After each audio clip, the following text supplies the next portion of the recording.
In August of 2022, Europe faced a crisis the region never thought it would. The biggest energy crisis in history.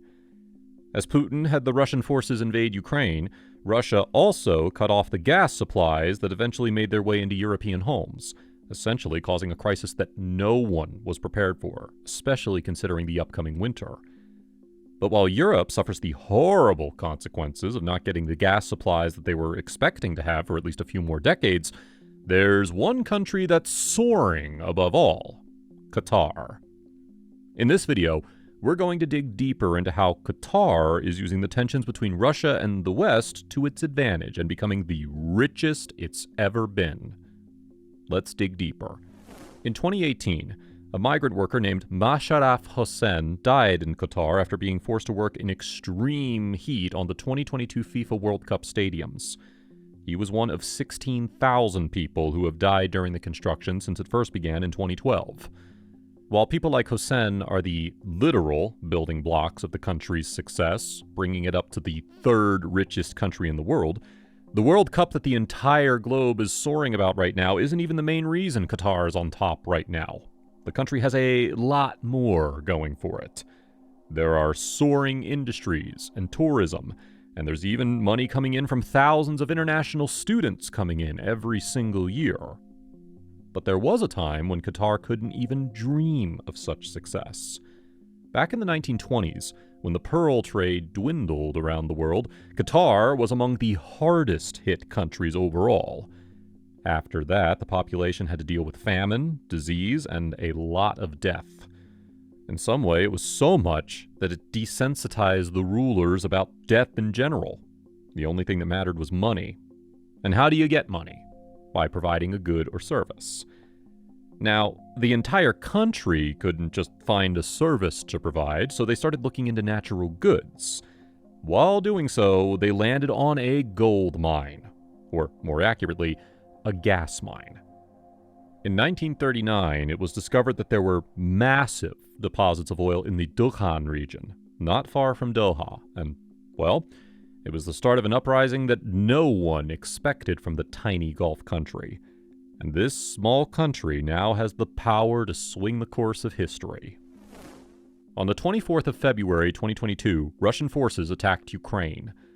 This war has so far taken 33,000 civilian lives and has had 200,000 troops killed. While most of the world is focused on how catastrophic the events of this particular war have been, Qatar went right into doing what it does best, figuring out how to take this distraction and turn it into something that makes them a profit. That might have been hard to do, but Putin made a move that just brought it home for Qatar. He decided to cut off the gas supply to Europe.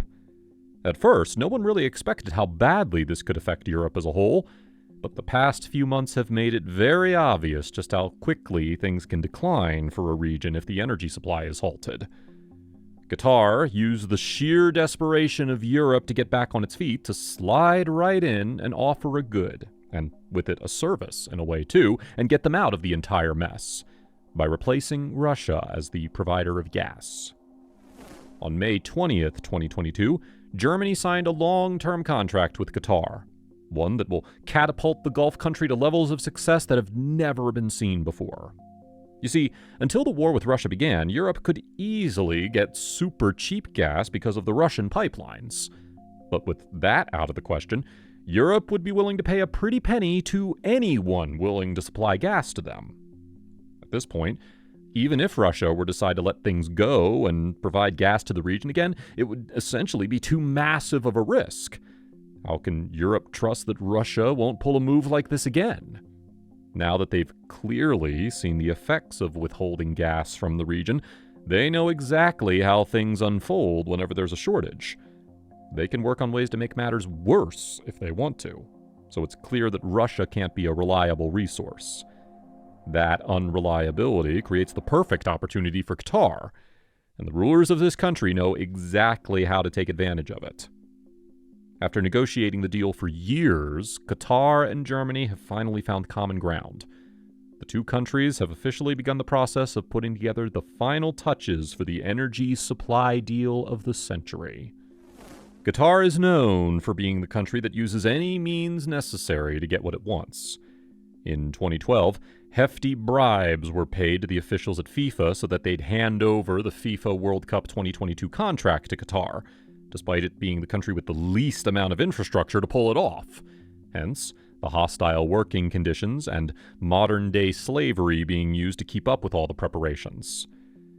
Qatar is ready to export gas at the cost of $4 per gallon. Right now, gas is being sold in Europe for at least $25 per gallon. That's an insane profit margin. This essentially means that Qatar doesn't even need to sell copious amounts of gas to get richer exponentially. But they're going to do it anyway. If Qatar decides to sell gas at an even higher price, being that it's Europe's last hope right now, the country could find itself getting so rich that it could climb from being the third richest country to the first. Now, why would a country with a population of under 3 million need all this money? Well, because with money comes power. A lot of it. As soon as the war in Ukraine began, Qatar silently started taking steps that would multiply its overall gas production. The country has poured tens of billions into the expansion, and with it, expect to raise production by at least 2/3 by the time 2027 rolls around. This means that the potential Qatar has right now would rise even more by then, and with it, they'll be able to make even more money extremely quickly.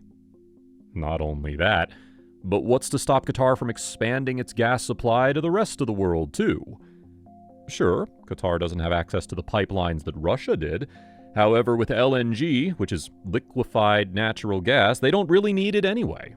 So they could potentially just transport it by sea, all without a problem.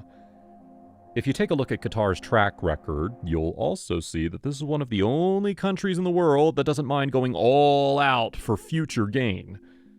When Qatar secured the FIFA World Cup hosting rights, they immediately began turning the country upside down and bet billions that the sport washing event would pay off. And they're just about to reap the benefits of all of that investment, even though it took 10 years to get there. Taking that as a precedent, it wouldn't really be that surprising if Qatar undergoes a pipeline project of their own to reduce the cost of transporting gas too.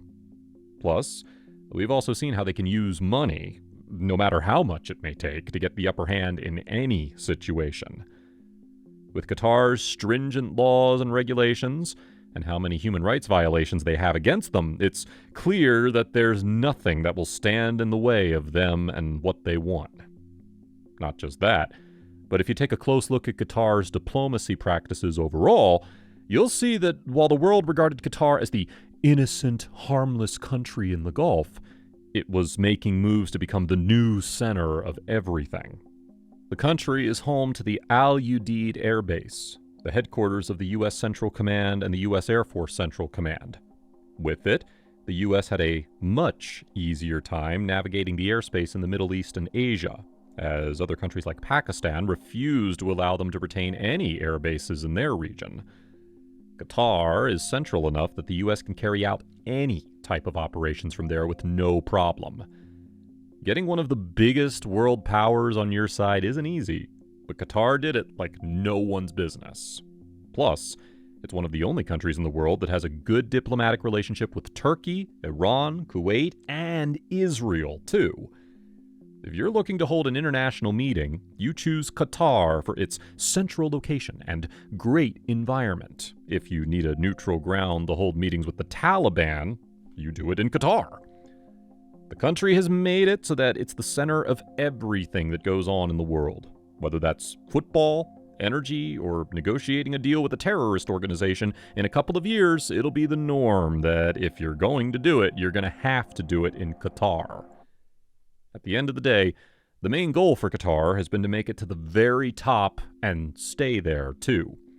And because of Putin's trigger-happy blunder, Qatar has it all in the bag. And on that note, we'll wrap up today's video. Now that you know how Putin's decisions can lead to a whole new player to join one of the biggest countries in the world, which other countries do you think will follow suit?